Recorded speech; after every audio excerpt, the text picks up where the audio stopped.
Kan dulu ya, santapan jasmani, lunch makan siang habis sholat di masjid. Masjid apa ya? Masjid Nurul Huda, Kecamatan Matano, Kecamatan Kelurahan Matano, Bungku Tengah.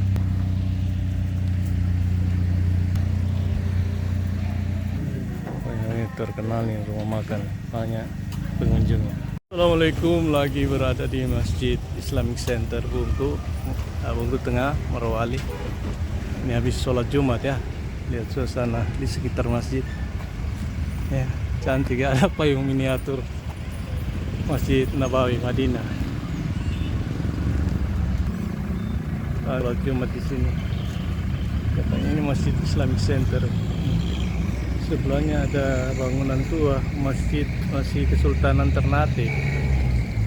Dulu dibilang sini pernah wilayah Kesultanan Ternate, termasuk cantik masjidnya. Suasana di sholat Jumat di Masjid Islamic Center Bungku Morowali.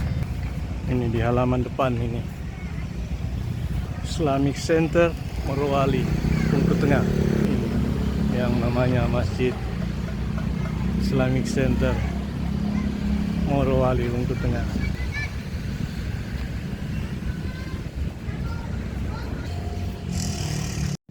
Nah, dari kejauhan ada masjid tua ini. Saya tahun 90 di sini, KKN Unpad pertama. Ini masjid tua berdekatan dengan Masjid Islamic Center Bungku. Habis sholat Jumat ini kita lihat rupanya dibangun di dekat sini ya, mungkin ya katakan lanjutan atau renovasi ya, anak-anak habis sholat Jumat.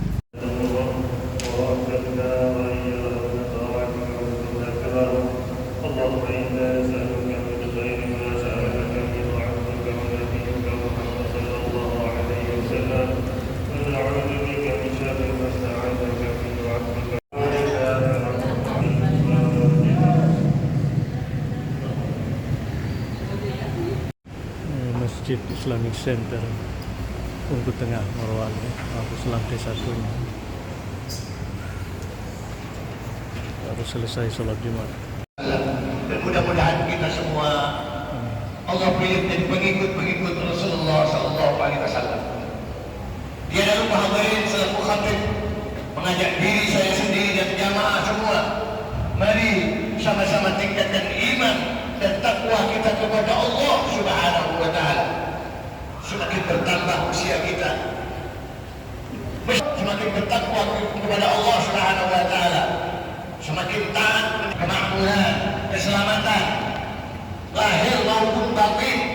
Bukan hanya lahir saja, tapi lahir dan batin. Kalau orang mendapatkan keberhasilan hanya semu dan sementara, karena iman sebagai prasyarat damainya, tenangnya dunia. Tanpa iman mungkin rumahnya luas tapi hatinya sempit. Tanpa iman yang kuat mungkin ruangannya ber-AC tapi hatinya panas. Itu baru kehidupan dunia. Belum ketika malaikat sakaratul maut menjemput, hanya iman yang akan menyelamatkan kita. Belum lagi ketika kita harus menghadapi peradilan di akhirat, iman sebagai penyelamat dan kunci surga. Untuk itu hadirin, setiap saat, setiap kesempatan, mari kita jaga iman, mari kita tingkatkan iman, mari kita pelihara iman yang ada di dalam diri kita. Diwujudkan dengan ruku, sujud dan menyembah Allah. Di antara hal yang paling penting di dalam menjaga iman dan membuktikan iman adalah kita ruku, sujud kepada Allah. Salat kita terutama kaum muslimin, salat 5 waktu dijaga dengan sebaik-baiknya. Masalu salat di fiddin kama salirasi bil jasad. Perumpamaan salat itu di dalam agama Islam seperti kepala bagi tubuh. Kalau ada orang nggak punya tangan masih bisa hidup, masih bisa jalan-jalan. Orang nggak punya kaki masih bisa hidup. Tapi manusia tanpa kepala tak mungkin dia bisa hidup di dunia. Sebagaimana agama ini tanpa salat rukuhlah agamanya. Mari kita buktikan bahwa kita orang beriman dan kita jaga agama kita dengan memperbaiki salat kita. Salat kita di waktu umur 13 tahun sampai sekarang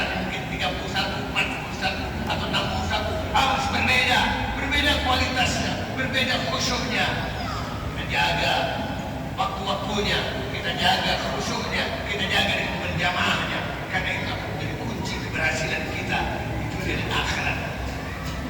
Yang kedua, hadirin, bila kita menginginkan kesuksesan, waf'al khairah, berbuatlah kebaikan, karena kebaikan demi kebaikan itu cepat atau lambat akan kembali kepada kita.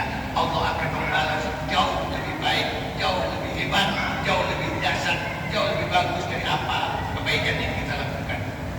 Rasulullah SAW mengingatkan, khairun nas anfa'uhum linnas, sebaik-baik manusia adalah yang bermanfaat bagi manusia lain. Kaum muslimin bukan hanya memikirkan dirinya sendiri, tapi bagaimana kita juga bermanfaat bagi orang lain. Manfaat paling utama yaitu dakwah. Kita ajak orang, jangan hanya sholat ibadah sendiri, tapi sementara kanan kiri kita berbuat maksiat, kita lakukan amar ma'ruf nahi munkar.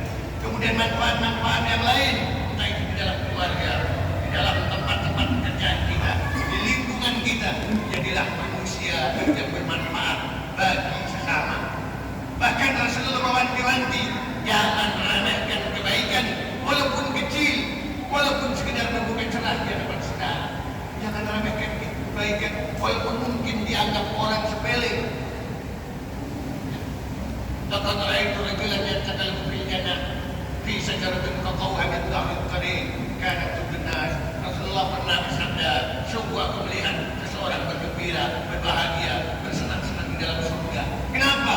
Salah satu sebabnya karena beliau menyingkirkan dahan atau ranting di tengah jalan karena mengganggu manusia. Ternyata ada hal-hal yang menggoda, mengganggu manusia, mencelakakan manusia. Kita singkirkan, kita bantu manusia, itu menjadi timbangan kebaikan. Yang mana ketika timbangan keburukan dan kebaikan kita ditimbang, kita belum tahu mana yang lebih banyak. Tapi setiap kebaikan yang kita lakukan bisa jadi akan menyelamatkan kita dari azab Allah. Untuk itu hadirin, mari kita sama-sama fastabiqul khairat, berbuat kebaikan.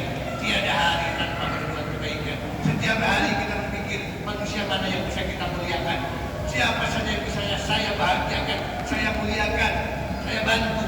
Mulai dari triangle miracle, segitiga keajaiban. Siapa dia? Orang tua kita, pasangan hidup kita, anak-anak kita. Kita muliakan, kita bahagiakan, kita bantu. Kemudian tetangga-tetangga kita. Dan tentunya tidak lupa guru-guru kita yang sudah memberikan ilmu kepada kita, pemimpin-pemimpin kita, masyarakat kita, bahkan siapapun yang tidak kita kenal maupun yang kita kenal. Mari sama-sama berlomba-lomba kebaikan.